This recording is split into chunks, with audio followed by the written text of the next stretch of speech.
Hello everybody, JT Bear coming to you from inside my greenhouse. Got a bit of a dilemma today, should be a fairly easy fix, but it has forced me to do a rather extreme harvest, so I thought I'd bring you along, show you how much I'm getting out of this situation. The problem I've got, and it doesn't seem to want to show up very well on the camera here. There you go.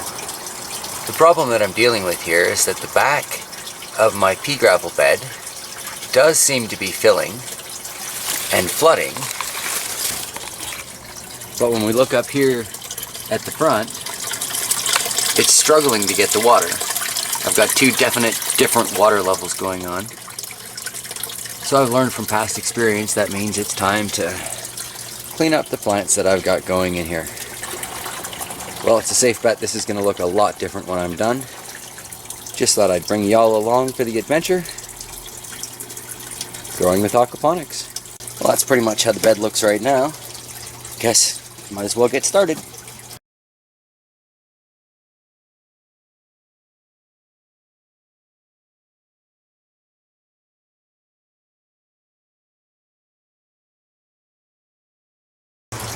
Well, that's the harvest part of this.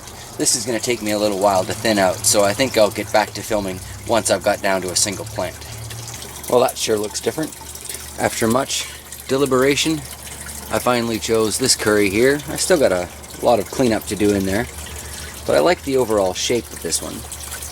And I think if it survives another winter, it should produce a nice little bush, as long as I leave it alone and don't overcrowd it. What's next? Well, next along the line here, we've got the sweet basil. That's got to go anyway. We've got nighttime temperatures dipping down neighborhood of 10 degrees. And as you can see, the leaves are starting to show a little bit of damage. So I guess it's time to make a pesto. In my opinion, this is a beautiful and productive basil plant. It's already grown to about this height twice this year and been taken back pretty much all the way to the base. So this time I'm going to cut it down and pull it out, because there's no way it's going to see through the winter.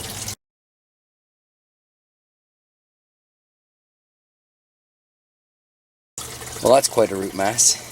Harvest the leaves off of that before I toss it in the compost. Then we'll take another look at the bed, see what's next. It's too bad that so many of those basil leaves had already started to turn and I couldn't use them, but still not bad. I guess next we'd have that dark opal basil, which is the purple one here. Let's take a look at that.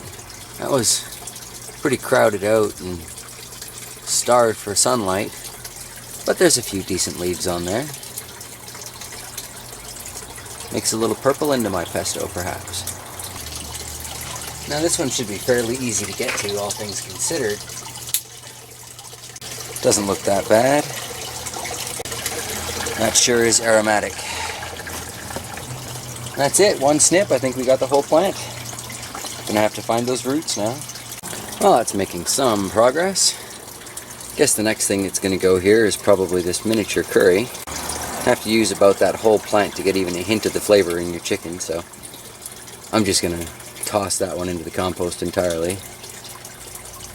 Gonna move those rosemaries, I think. That Thai basil, probably not looking very good. Those chives look great though. Alright, moving on. Let's get that miniature curry out of here. Well, now that I've cleaned a few things out, it's become quite apparent that the main source of the water blockage is my beautiful Malabar spinach.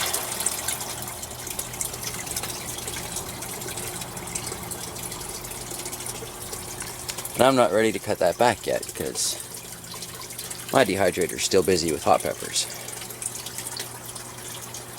And clearly, I'm going to need to do something with all of that Malabar spinach. But I guess that solves the problem, or at least answers the question. I am going to have to take that poor dying Thai basil out of there. Just not sure if I can get to it yet. Well, let's try and take a look after that's done.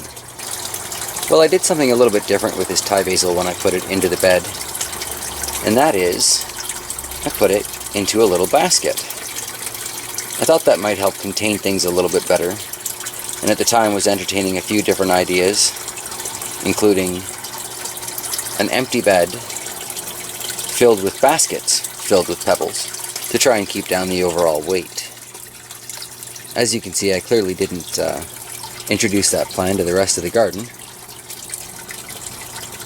And despite how this plant looks at the moment, it grew quite healthy all year long.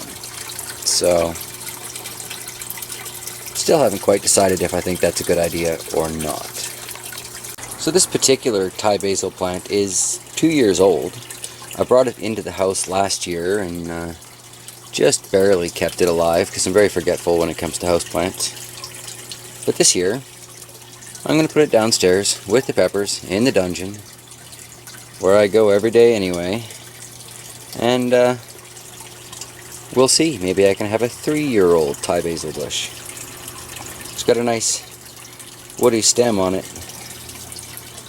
so here's to hoping. Since it is an aquaponic plant, I'm just going to leave it in its pebbles,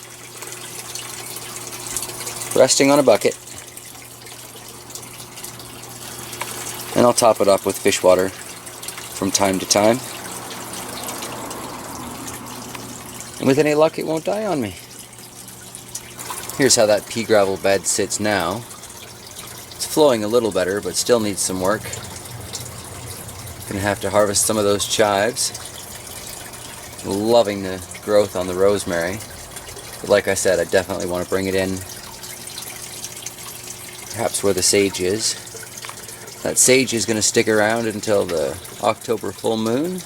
Probably harvest it then.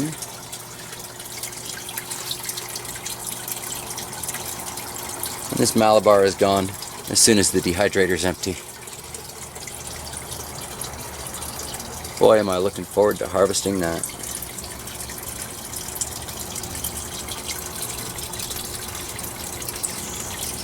Well, there you go, aquaponic problems and solutions, more or less. Problem was the bed wasn't draining properly. Solution was pull out some of the way too many plants that were in there. There you go. Thanks for watching.